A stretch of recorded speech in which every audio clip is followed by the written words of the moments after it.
Welcome back to the Crochet Crowd as well as Yarnspirations.com. I'm your host Mikey. Today we're going to work on the log cabin crochet baby blanket, and this is a really neat concept. Very easy to be able to master. There's a lot of instruction, but it's actually more simpler than you may realize. And I'm going to talk about the construction of this because it really is kind of a build as you go, almost like building up Legos. So without further ado, I'm going to be taking you through this pattern. We're going to be using Bernat Softee Baby Chunky today. Really nice thick yarn and L crochet hook, size 8mm. So let's get started and look at this pattern in more detail. So inside the instructions we have a lot of blocks that we need to do. So it's just a matter of building up on top of each other. I decided to highlight the end of each one of the blocks that says ending on the WS, which means wrong side. So you can see that there's abbreviations right over here. So every time we go to end a block, we're always ending on the wrong side, which is really important to be able to maintain this kind of concept. I did a log cabin earlier this year and it does play a factor in it. So there's a total of 2 pages of instruction, just like you see, and it includes the diagram format, and I want to take you through that diagram right now because I want to show you just in case that you get confused. So let's take a look closer at this diagram. So as we look at this diagram, you're going to notice the number 1 is in red and it's in between the 2 middle blocks. These are not 2 different blocks. What happens in this is that we're going to crochet and we're going to go up like this. So let's look at it like from this perspective, and you're going to crochet back and forth, and then midway through you're going to change the color to this. So what you're looking at here is that this whole rectangular right here is one whole block. It's just a different color, and that's why they've highlighted it as 2 different colors. Once you get that block done, you then create this block. Once you get this block, you then create this one, and you see that you're working all the way around. So you can't just immediately start number 9 and then go back to 2. It's all sequential on just being able to follow. So within today's tutorial I'm going to show you how to get started, and then I'm going to show you how to crochet along a side edge, and then you can use this to be able to balance yourself to make this. Now you can choose any different colors that you wish. Obviously what is suggested in the pattern is basically what the designers thought is in trend right now. I really like the look of it as well. But you know what, just you may not have access to the yarn, or maybe you have a different color idea. Use this as a template in order for you to have a lot of creativity too. So without further ado, let's look at block number 1. So let's get started. We're going to create a slip knot to begin, and then I need you to chain a total of 16. So you can see it's not a very big chain across, using your 8mm size L crochet hook today. And let's just do that. So we're just going to go 1, 2, 3, 4, 5, 6, 7, 8, 9, 10, 11, 12, 13, 14, 15, and 16. Now it says for row number 1, which is really important because I want you to do something here in row number 1. If anything in this tutorial, this is what you need to listen to the most. So what I need you to do is half double crochet 3rd chain from the hook. So go 1, 2, and 3. Get the back loop only and just half double crochet. So going right into the back loop of that chain, I want you to half double crochet. So then you just pull through all 3. So this entire afghan is worked up of half double crochets. You'll notice that there is no border once you get all the way around on this thing. And what I want you to do is just do a few extra like this, and then I want you to stop. Using another size crochet hook, I want you to grab a spare piece of yarn, and I want you to use this yarn and mark the front of it. So just go sliding into a stitch, staying on the front side of the work towards you, and I want you to put in a stitch marker there. This will represent the good side of the project, the right side. So whenever it says that you're ending on a wrong side, this marker should be on the underside. So when you go to turn over the project, if you do not see it, it means it's the wrong side, which is where you're ending, and if you see it, then that means that it is the right side. So continuing to go along, I want you to half double crochet into each one of the chains all the way to the other side. I'll see you back here in just a moment. So as I go all the way across, I'm just gonna get into the last chain, and all this is just half double crochets in the rows. So you're gonna turn around, okay, and you're just gonna begin. So you're just gonna chain up 2 just like that, and then you're just gonna immediately just jump into the first one, okay, and then so that was the first one for a half double crochet. So that chaining 2 is more of a builder. It's not really a stitch at all, and you are just going to just half double crochet yourself across. So whenever you don't see the stitch marker, you know that you're on the wrong side. So you're going to continue this color for block number 1 until it has 6 inches. So you'll need a tape measure, and it says ending on the wrong side. So when you go to measure this, if you cannot see this, you know that you're on the wrong side, and you take the tape measure and you measure. Okay, so if you take a tape measure and you measure it like this, and then all of a sudden that you're finishing, and when you finish you can still see that, then you know you're on the wrong side. So you always want to make sure you're on the wrong side.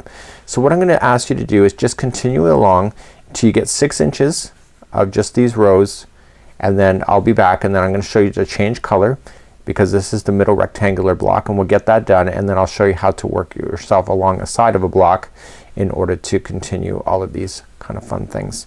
So I'll see you back here in just a moment.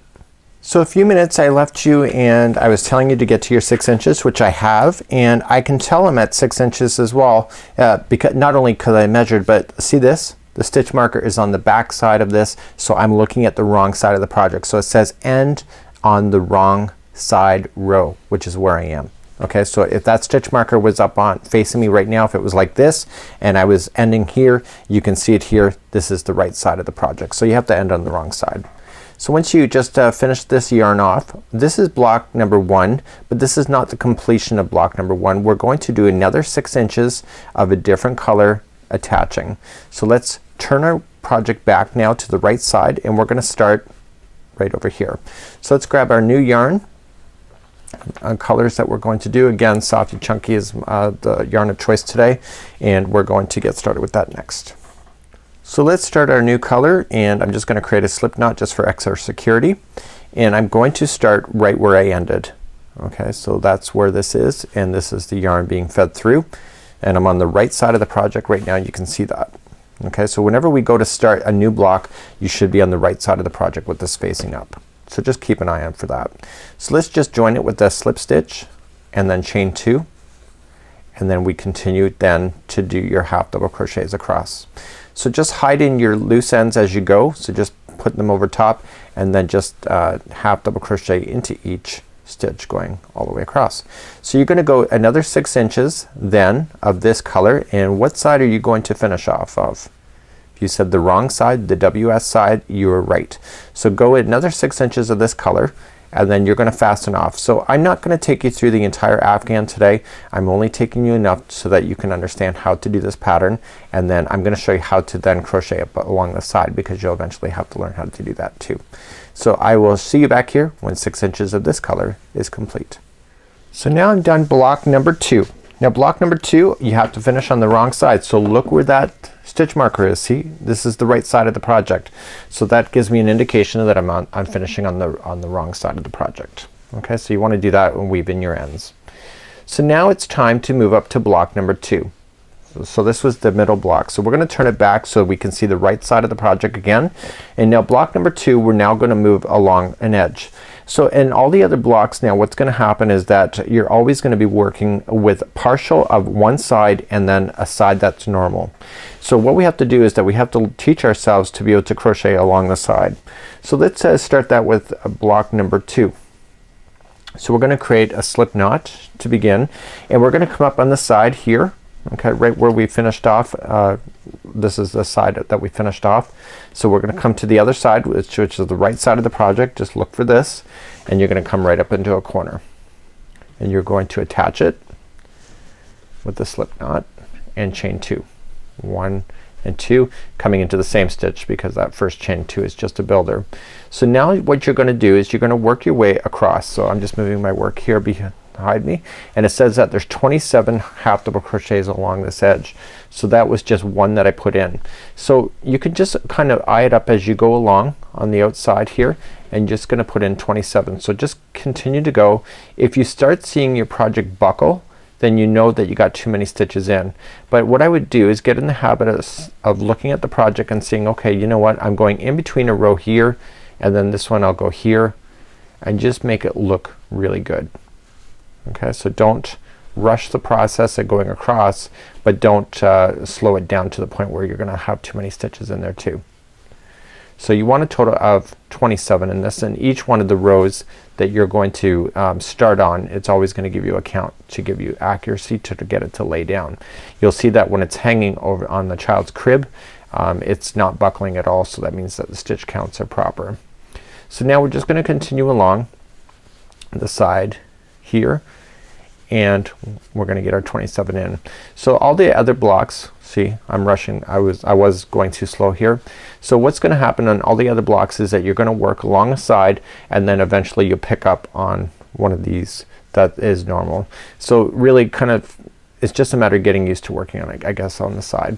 So I'll see you back here in just a moment as I get myself all the way across and confirm that I have 27 going across.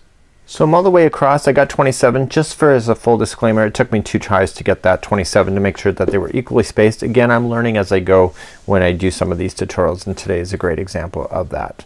So now we just have to go 6 inches in order to get the height. So we've done 6 inches here and here. This is going all 6 inches. All of the blocks that we add are always gonna be 6 inches high. They're always gonna end on the wrong side. So right now, do you see any of the stitch marker at all? It's right over here, isn't it? So this here is showing me that the right side is facing down. So whenever I finish this project, I want to make sure that's down, and so that we're finishing on the wrong side. So continuing along then, just continuing with block number 2 of just half double crochets back and forth. And then what I'm gonna do is I'm gonna stop early, and then I'm just gonna show you how to start block number 3 as you go up along a regular edge plus a side at the same time. So let's just say I've gone 6 inches. I'm gonna fasten off and look, where am I? I can tell I'm on the wrong side of the project because the stitch marker is underneath. So this will allow me to do it. So visualize this as being 6 inches. So what you're going to do then is that you're going to start off block number 3. So block number 3 is gonna come along the front top here. So we're gonna turn it over to the right side. So making sure, okay, that the right side is facing up.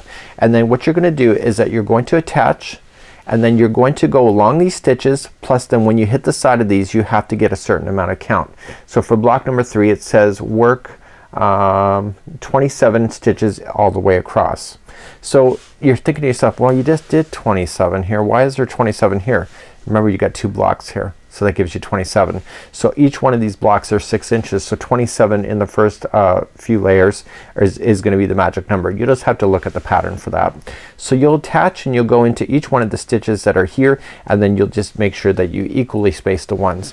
Now if you're off by any stretch here, as long as you had the right amount of count, it will balance itself. It'll keep itself nicely done. So you just have to make sure that you balance yourself, and then you just continue to work around in a circle. So let's take a look at the pattern one more time, and then we're gonna let you go for today.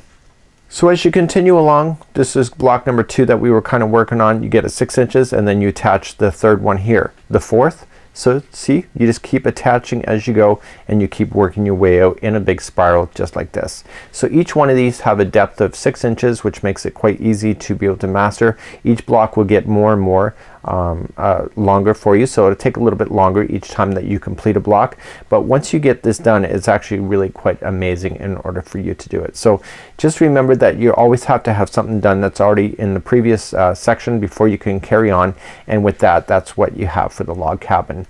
If you'd like to improvise any kind of log cabin for yourself, you can always stop just like I just did, and then just come up with something new, and then keep on going and let the creativity just speak to you as you go as well. The sky's the limit when it comes to creativity. As long as you maintain balance, you'll always be perfect every time.